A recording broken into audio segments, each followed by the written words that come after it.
Look for them. You know, we're not gonna get in the pig pen and get dirty. I thank God for the grace to get in here tonight and fight. You know, and take care of business.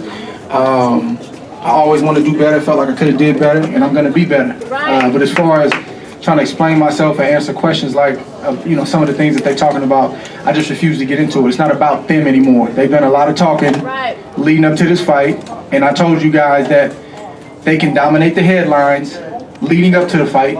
We stayed quiet, right? I said, but Sunday morning, we want to dominate the headlines. So they can go back up to the high altitude, keep breathing that good air, and go on and do what they're going to do. It's not about them anymore. It's about us. So, any questions? What's next for Andre Ward? Very sharp tonight, and I know you don't have to respond to what they said, but Abel said, quote, that he doesn't give you this fight chance right now, based on tonight. Who made Abel the voice of boxing? That's what I've been trying to figure out for the past couple years. I agree. I'm just like, there's no disrespect to the man. You know, I feel like he does a good job with his fighters, and I'll just leave it at that. But who gave him like the absolute authority to like speak on people, like, and not just me? I hear that guy talk about a lot of people in a disrespectful manner. You know, as if they just on some pedestal or something. Man, they got to stay humble, man. Well, I know you don't want to get into a he said, she said thing, but how do you think you would fare against Sergey? He said what he thinks. That's fine. What do you think? Man, God bless Abel Sanchez and his team. I wish him nothing but the best. How do I feel like I'll fare against Kovalev? I feel like I'm going to win.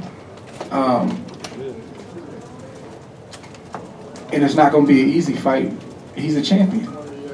And he deserves all the credit that he's gotten because he's not only fought everybody in the division, but he's gone to their hometown to do it. But you guys got to understand that I don't, as the fighter, the guy that's getting in the ring, I don't get caught up in who hits hard. And I was supposed to be the little guy tonight. And I didn't look like the little guy tonight. I don't get caught up in titles and he's from Cuba and he's from Russia. I don't get caught up in that. I've been doing this my whole life. I've been doing this 20 plus years. 20 plus years. So just like I've faced every other challenge, I would face the Kovalev challenge the same way. There's no fear on my end. I don't fear anybody. I respect fighters. You know, he's a great fighter.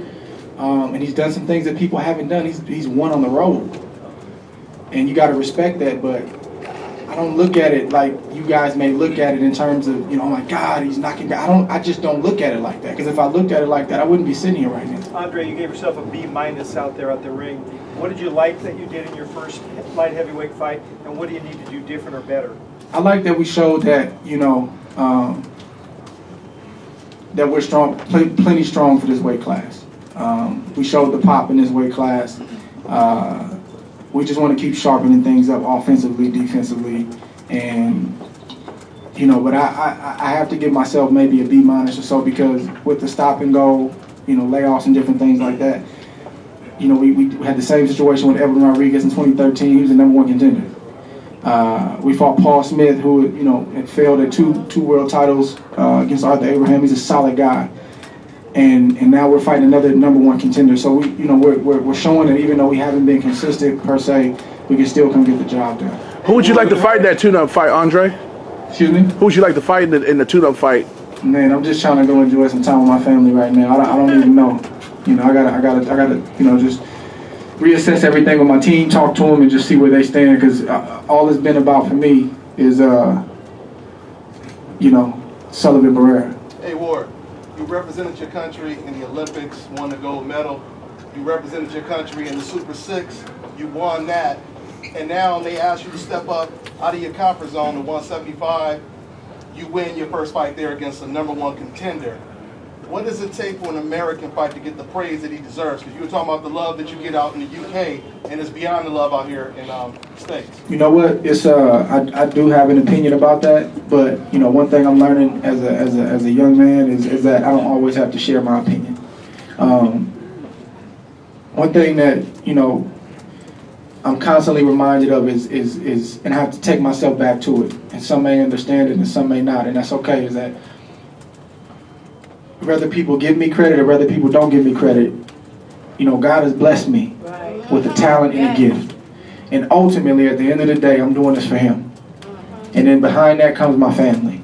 And in the midst of that, some people are going to love me and praise me and give me the respect I deserve. And then it's going to be that element where they don't. But I gotta fight to stay in the middle. I can't get too caught up in the praises, and I can't get too caught up in the criticism. You know, my team came back and was like, oh, they're tearing your performance down tonight. Man, it's okay. And at 32 years old, I'm maturing to that point where it's okay. You don't have to like me. You don't have to like my style. You don't have to like my personality. But I do know that I'm authentic and I'm real. I try to give the fans, I try to give the network that I fight for, I try to give everybody all I have. But some people are not always going to like what you represent. There's a lot of cameras in here. Some people like your website, some people don't. You know what I'm saying? Some people like the way you write, some people don't. But you got to keep writing, right? You got to keep covering the sport, right? So that's what I try to. I don't always get it right. I'm not saying I've mastered it, but that's where I try to fight to stay in that place where it's look like, man, I feel like I should get this, but you know what? It's not about that. A lot of people have you as the best pound-for-pound fighter in the world. Now you're up there. You're number one. Yeah, I mean, I think they dropped me to number 4 or something like that, and it's tough to say, man. I mean, of course, you always think maybe you're number 1, but I'm just trying to get, I'm trying to get to a position where I leave no doubt. Because right now it's an argument. You know, they can throw the layoffs at me, and they may have an argument with that. They can throw the inconsistency, and it's hard to argue with that because guys have been more consistent. But my motivation is to leave it to where there's no doubt, where they can't take the number 1 spot. And if I can do that, man, that's my goal. There's been some confusion on your HBO contract of whether or not the fight that you had to pull out of earlier in the year, of whether that actually counted as fight number 1, and this would count as fight number 2, or if your fight later in the year would be fight number 3 on your HBO contract. Has that been resolved, or is that still? Yeah, personally, I try to just keep the business behind closed doors. I don't even know who put that out there, and it's a great question. But I personally try to leave that kind of stuff just for. Peter Nelson, my team, Rock Nation, James Prince, and my lawyer, Josh Dugan. I let them work that stuff out. And if somebody talks about it publicly, so be it. But I try not to get into it publicly because, personally, I think that's like, just kind of behind closed doors business. It's your job to fight as a fighter, but what was going through your mind when the ref deducted a point? A lot of people press roll that it was. Oh, man, that was a tough one. And the referee's a great ref, and but I was surprised. I mean, I think the shot was... Did you get a warning? No. I didn't think so. No. The shot was borderline. I mean, I think I hit him on the belt, and he reacted. It was a hard shot, and I guess on the cup line, I guess that's low, right? They showed the replay. It didn't look. It didn't look low at all? Or was it borderline? It was low. It was low. It was low? But you didn't get a warning. So. Yeah, but I think I got a picture. Okay. some of you guys say no, and some of y'all say yes. There was a late hit after the bell. Let me answer that real quick. I'm sorry. So I was surprised that I didn't get a warning. I was shocked about that, but I still don't know why I didn't get a warning. But that leads into my question. Did you get a warning when there was that slightly late hit after the bell? Yeah, and that was my fault. I let that go, and it wasn't intentional. I was in the heat of the moment. And I apologize, and that was on me. So there's a possibility that warning could have led into with the low blow that could have been one. Yeah, but it's 2 different infractions, from what I understand.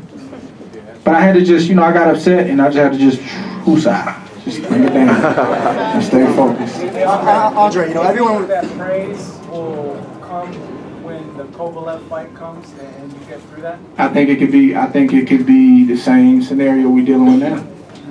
Because I've had the Kovalev moment, I've had the boogeyman, I've had all of that. I've done that. And sometimes people have short memories, but I'm over 10 years doing this. So I've had the guys that were, this is the guy, and then we beat him, and it was, I don't know, but I'm not going to be doing this when I'm 40. Bernard can have that. No parts of it. So I'm just trying to do it to where when it's time, I can look back and say, man, I didn't cheat the sport. I always came in shape. I didn't embarrass the network I fought for. I didn't embarrass my team. I gave it all I had, and when you give it all you had, you can sleep good at night, whether people love it or not. Andre, did HBO ask you to move up to 175? Did they give you an incentive to move up, or how did that go down? It's a collective decision between everybody, but ultimately, the buck stops with me because I'm getting in there. So, regardless of, what anybody may suggest in HBO, I know there's like this, I think there's narrative out there where it's like I was forced to go up, and that's not it. HBO would never try to force any fighter to do anything, but I just think collectively it made sense, and that's a challenge that I wanted to take on. I wanted to, it was hard to get guys in the ring at 68, and you guys kept saying I need to move up, so I listened to you. Andre, do you feel like you like the... Aside, Andre, what did you think of Barrera's performance? Fuck this shit. The talk aside. Man, I think I thought he put up a good fight, and I wish him nothing but the best, Mike? Andre, 2 questions quick. Question 1, you said that you might have been a little rusty and gave yourself a B-, but Barrera only landed 15.4% of his shots, so that's pretty excellent defense. How many punches was that? 722 punches. He landed 700 punches? He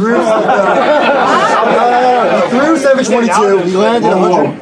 Hold on. He threw 722, he landed 111. Dang, 111 punches? But that's only 15%, that's really good. He still landed. Anyway, can you talk about what did you think about your defense tonight? That's obviously excellent numbers. I thought it was good, but I'm telling you, I'm going to get better. And then on the knockdown, that was nice. you were on the inside, and you really didn't have a lot of chance to extend your arms, but you got him with a short shot in the temple. And I hit him right on top. Yep. I didn't try to do it, and that's what our coaches tell us in the gym every single day. Stop loading up, just throw it, and it'll come. And I didn't try to throw it hard. The ones that I tried to throw hard, I would land, and he'd be able to take them. But that one, I just turned boom, and it was like a sweet spot on a baseball bat, and down he went.